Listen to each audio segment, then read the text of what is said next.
Wczesnym rankiem ruszam w stronę Johannesburga. Przede mną 9 godzin jazdy autobusem. Priorytetem jest więc jedzenie śniadania, tak aby całego dnia nie spędzić na czczo. Przed tobą centrum restauracyjne, przy dworcu autobusowym. Jak widzisz, gotują tu pap, kukurydzianą breję, zwaną w centralnej Afryce ugali. Najbardziej popularne danie na czarnym lądzie, dlatego że jest tanie i zapycha żołądek na cały dzień. Wszystko odbywa się w aluminiowych garnkach, które jako silnie toksyczne w zachodnim świecie zostały dawno wycofane z użytku. Ależ fajne gary, obciapane, obrzygane. Dobra, idziemy dalej. Tu w RPA centra handlowe wyglądają jak u nas. Wszystko jest, tylko dużo tańsze.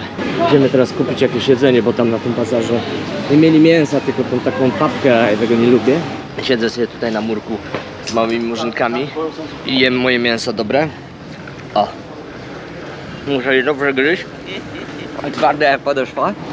Śmieją się tu ze mnie. No ale mam jeszcze chwilę do autobusu.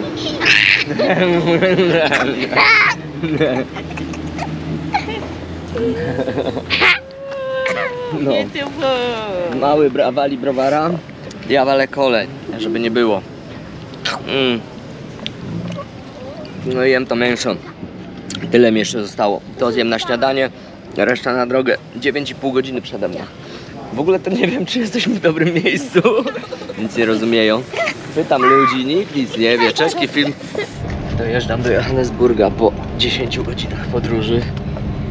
No, już coś tam o tym RPA wiem. Rzeczywiście to, co szokuje w pierwszej kolejności, to wszędzie te druty kolczaste i ogrodzenia pod napięciem. Pod wysokim napięciem. Plus napisy, że będą strzelać, nie wchodzić i tak dalej. Z czego to wynika? Z dwóch rzeczy. Po pierwsze, jakby historycznie biali odgradzali się tutaj od czarnych w czasach apartheidu. No i to po prostu wynikało z tego, że z jednej strony ich wyzyskiwali, gardzili nimi, a z drugiej strony się po prostu bali o własne bezpieczeństwo. No i teraz, jak oczywiście apartheidu już nie ma, no to gdzieś tam historycznie to po prostu zostało. I to już jest taki stały krajobraz. O, to widać, wszystko pod napięciem. Każdy budynek, każda posesja. Były podwójne zasieki, to jest norma, drut ten żyletkowy plus wysokie napięcie. A widziałem nawet budynki z potrójnymi zasiekami. Nie wiem, tak jakby armia miała się tam przedzierać. A druga rzecz to taka, że RPA jest trzecią gospodarką pod względem rozwoju w Afryce, więc dla większości krajów afrykańskich to jest po prostu raj.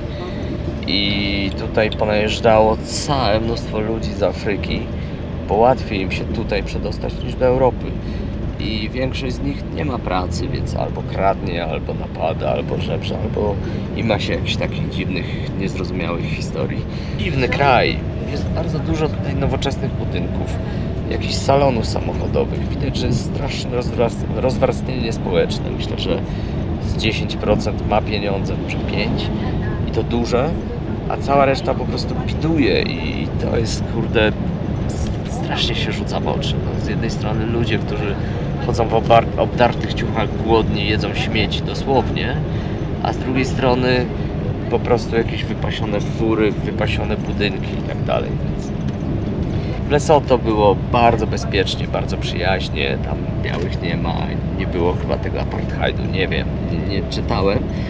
Ja jeżdżę na wariata bez przygotowania, więc nie wiem wielu rzeczy. Dokąd jadę, po prostu na miejscu się coś tam dowiem, ktoś tam coś powie. Niekoniecznie prawdę, bo ludzie często też wyolbrzymiają. No ja to później po prostu powtarzam w tych filmach, ale wolę po prostu jechać i przeżyć przygodę, niż pojechać na jakąś przygotowaną, zaplanowaną, zorganizowaną wycieczkę. Absolutnie, to nie w moim stylu. Tak było z tą wizą do Lesotho i dzięki temu było jejcarsko, były emocje, było naprawdę ostro. Więc gdybym się przygotował, kupił wizę, niczego takiego bym nie przeżył. Dlatego, zobaczcie, jakie wypasione budynki, no kurde, szok, nie? A przed chwilą to ludzie, a tutaj leży jakiś materacyk i ktoś sobie tam, a tutaj też pod mostem śpią, mieszkają, żyją. Jeżeli chodzi o wybór między RPA a Lesotho, to oczywiście zdecydowanie na 1000% Lesotho. Najbardziej pozytywni, wspaniali, sympatyczni, otwarci, uśmiechnięci, szczęśliwi i radośni ludzie na tej planecie, jakich widziałem. Naprawdę świetne miejsce. Na pewno tam wrócę i na pewno zachęcam do tego, żeby odwiedzić ten kraj. To już koniec wyprawy. Było naprawdę super. 12 dni, a czuję się, jakbym był 12 tygodni. I chyba o to chodziło. Jestem już na lotnisku Amsterdam Schiphol. No tutaj to się czuję jak w domu. Wróciłem do strefy komfortu pod każdym względem. Jestem najedzony, wyspany. W ogóle te nocne loty, one są zarąbiste z wielu powodów. Po pierwsze, człowiek się wyśpi, rano wstaje, rzeźki, no i zaczyna cały dzień. Więc jak możesz brać nocny lot, gdzie lecisz gdzieś daleko, to zdecydowanie, bo chodzi o to, że przylatujesz do jakiegoś obcego kraju, nowego miejsca, jesteś kompletnie nieogarnięty, nieogarnięta i no, trzeba się zorganizować. Najgorzej zrobić tak, jak ja zrobiłem tutaj, nie było innej opcji, że przylatuję gdzieś tam w środku nocy, no i wszystko zamknięte, ściana nie wymienisz, karty nie kupisz i tak dalej, i tak dalej. Ta wyprawa niesamowita pod każdym względem. Była to raczej taka wyprawa, powiedzmy, w głąb siebie, bardzo refleksyjna, bardzo dogłębnie przemyślałem różne rzeczy. To było bardzo potrzebne. No przede wszystkim to, co zauważyłem, wydarzyły się same pozytywne rzeczy. Spotkałem samych dobrych ludzi. Nic złego się nie działo, chociaż strasznie mnie ostrzegano. Były sytuacje groźne, trudne, ciężkie, a nawet na tym moście na granicy z Lesotho to można powiedzieć tragiczne i beznadziejne, ale zachowałem jakiś totalny luz wewnętrzny. Czułem po prostu wewnętrznie, że będzie dobrze i kompletnie się nie przejmowałem. Więc na tym polega chyba właśnie życie i koloryt życia, że czasem zdarzają się sytuacje trudne, ciężkie. No i właśnie chodzi o to, żeby brać to na klatę i po prostu iść dalej i przyjmować to, co życie przynosi. Więc to było naprawdę super i to mi się chyba w tej wyprawie najbardziej podobało. No bo bywałem w miejscach, w których de facto biali w ciągu dnia boją się chodzić, a ja tam przemierzałem po nocy sam dzielnicę i nic złego się nie wydarzyło. Było dokładnie tak, jak miało być. De facto spotykają nas sytuacje, zdarzenia i ludzie, którzy odzwierciedlają to, co jest w nas samych w środku, więc jeżeli mamy pozytywne nastawienie, to spotkamy samych pozytywnych ludzi. Jeżeli będą jakieś trudne sytuacje, to nie po to, żeby nas zniszczyć, tylko po to, żeby czegoś nas nauczyć i po coś one będą. Więc jeżeli myślimy pozytywnie, mamy pozytywne wibracje, dobre nastawienie, to wszystko będzie dobrze i co by się nie działo, damy sobie radę. Więc te dwie rzeczy naprawdę działają, bo na tym wyjeździe mocno to sprawdziłem. Wracam do domu, za chwilę samolot.